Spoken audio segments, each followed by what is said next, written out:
Good evening. Motorists are about to be hit with another big increase in car registration costs. For the second year in a row, third-party fees will rise by more than $30 for the average family car.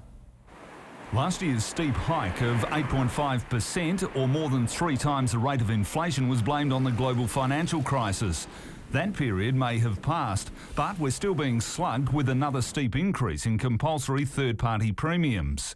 The 7.2% increase means the average car will attract a $476 fee, up by $32 a year.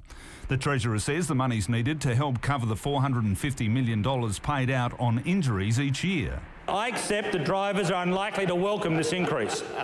And it's not the only taxpayer hit. According to the opposition, plenty has been forked out on dead rent for vacant office space.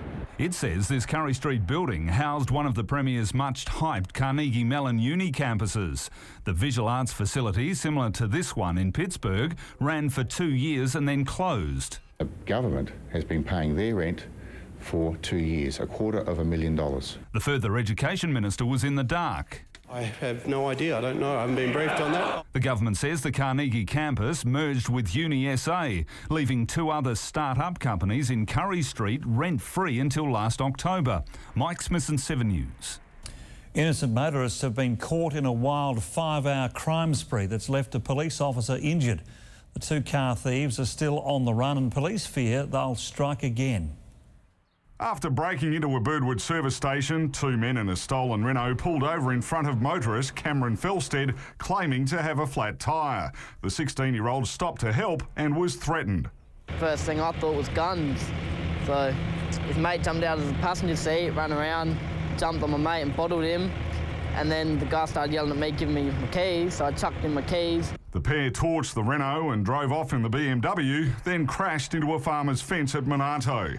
They stole a nearby Land Cruiser and were chased down the freeway by police before being pulled over. Without warning, the Land Cruiser suddenly reversed back into the patrol car with such force that the Land Cruiser's gone actually up over the bonnet, causing some minor injuries to the passenger in the police car. They then sped off again. At one stage, a policeman tried to deploy road spikes on the Mount Barker exit. The Land Cruiser sped up to 140 kilometres an hour and tried to run him down. It then swerved to miss a patrol car and was on 2 wheels when it knocked down a light pole.